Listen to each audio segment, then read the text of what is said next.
Hi everyone, Dr. Monette here to welcome you to week 12 of EDU 210.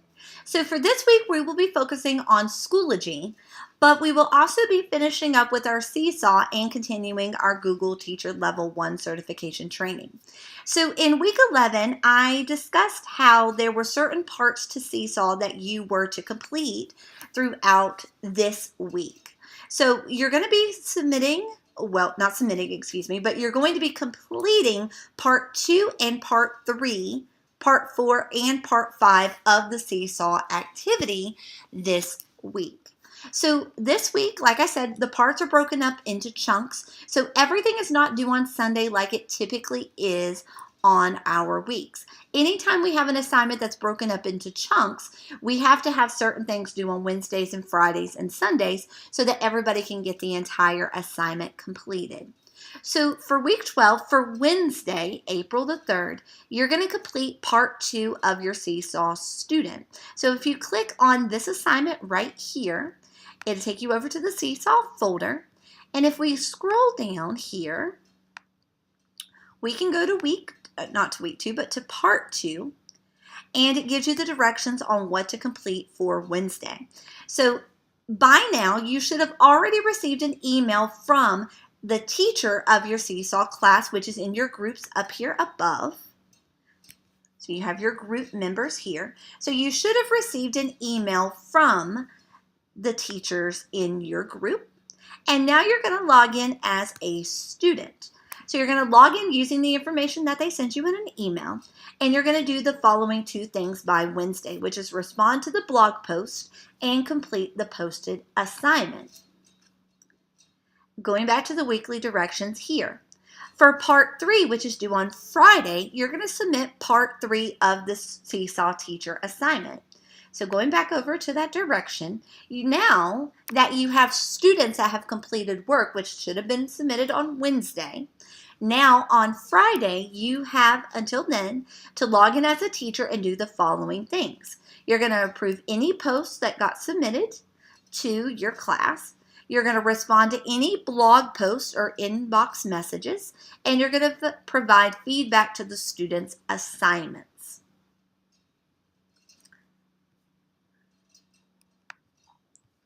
So as for the other assignments here for week 12, the rest of these assignments below here are due on Sunday, April the 7th.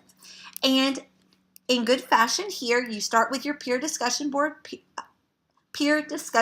responses for chapter 8. So again, make sure that you respond to 2 peers' posts, giving them good feedback on their reflection and the technology that stood out and how they could use it in the classroom.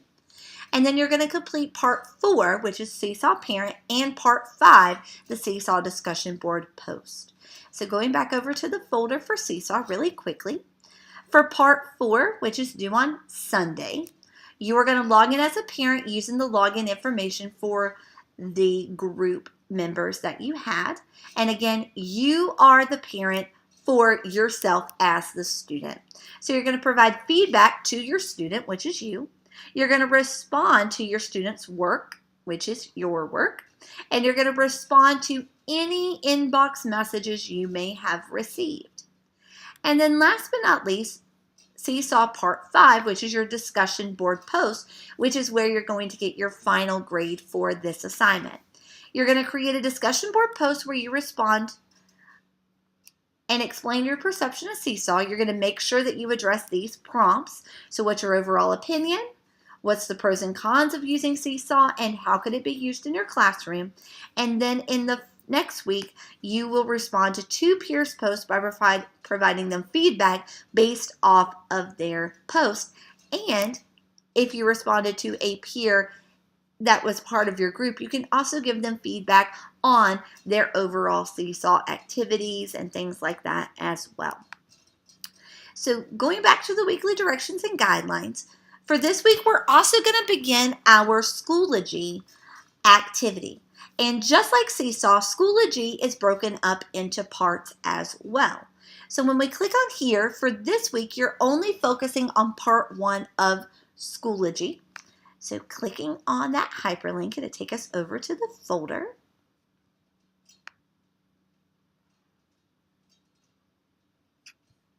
And in the folder, you can now click on the assignment.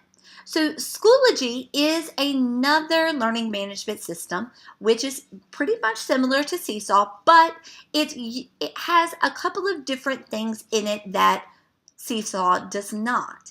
So again, we're going to be exploring 3 different learning management systems throughout the class. So we just talked about Seesaw and we're finishing it up. We're going to talk about Schoology this week, and then last but not least, we'll talk about Google Classroom. And these are the 3 main ones you'll see in the school districts around us. So like Blackboard, it is a place where teachers can create assignments, quizzes, organize a course, create discussion boards, have students submit work, and link students to resources. You can also do those types of things using Seesaw, but it's a little bit different in Seesaw than it is in Schoology. And again, there's no right or wrong based off of your learning management system. It's just which one's going to get the job done that you need for your student.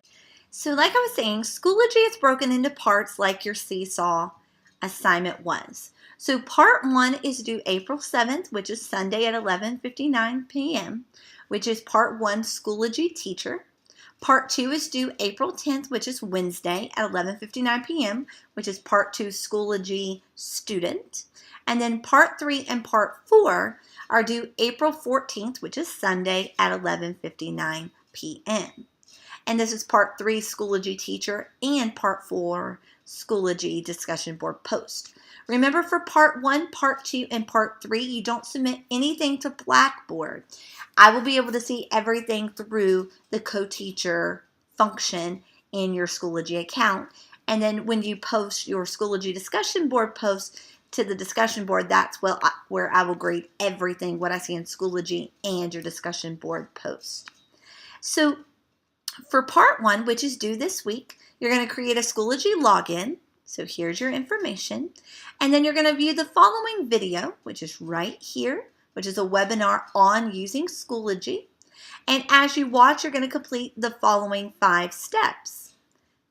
And this video will provide you with a thorough tutorial of those 5 steps and what you are to do. So you're going to see each step and you're going to do it at the same time. There are additional links here if you need them, if you don't feel that you've got enough information there. So under step 1, to set up your course, you're going to create a new course called Schoology Practice with your last name here. And then you're going to invite your group members by emailing them the access code to your Schoology class. So here are your groups for your students. And again, every person that is in your group will be a student in your class, and they're going to go into your class and pretend to be a student later on. Also, make sure that you add me as a co-teacher to your course so that I can see everything that is in your Schoology course.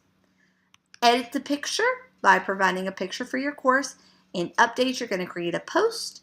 You're going to change the privacy and course settings. You're going to check the notification settings, and you're going to do the following things in the gradebook. For step 2, you're going to organize and share your materials. So there's a detailed list here of what to do. And again, you're going to be using your interactive graphic organizer as part of your activities and your assignments. And then steps 3 through 5, you're going to create an interactive activity. You're going to schedule work in the calendar, and you're going to track work in the gradebook. And here are all of your activities here for what to do and your due dates. It's very, very detailed, so just make sure that you go through and you're checking off, so you're making sure that you have all the requirements for your Schoology. Now, in the next week, you're going to be going in as a student, and you're going to be completing the following tasks. So you're going to change your notification settings. You're going to upload a JPEG of your interactive graphic organizer in these places. You're going to complete and submit creating an interactive graphic organizer using the one that you made already. You're going to complete and post it to the discussion board, and you're going to complete the graphic organizer quiz. Then For part 3, as a Schoology teacher, you're going to log in back as a teacher. You're going to evaluate and provide feedback to the discussion board and their graphic organizer. And then for part 4, Schoology discussion board post, you're going to do the following. You're going to create a post where you explain the pros and cons of using Schoology and how this program can be used in your future classroom. And then after reading the post and viewing the Schoology as a student and a teacher, you're going to respond to peers' posts by providing a thorough list of strengths and weaknesses and places for improvement, pros and cons list, and their explanation of how Schoology can be used. So you're going to give them some really good feedback based off of what you saw. And then your rubric for everything is down here at the bottom. Remember, everything is graded when you turn in your part 4, which is your discussion board. Everything else, part 1, part 2, and part 3, I will view those in the Schoology program itself. So adding me as a co-teacher and as a student is very important. So going back over here to the directions and guidelines, you're also going to be working on your Google Teacher certification for Unit 11, which is captivating your class with video, which is 48 minutes long and 4 lessons. And then you also have your textbook discussion board post here for generating and testing hypotheses. So make sure that you go in and answer your reflection questions, and then in the following week, make sure you go back and give thorough feedback based off of the reflections that were submitted. If you have any questions for this week, please make sure that you email me and let me know, and give me at least 24 hours so that I can respond back to you in a timely manner.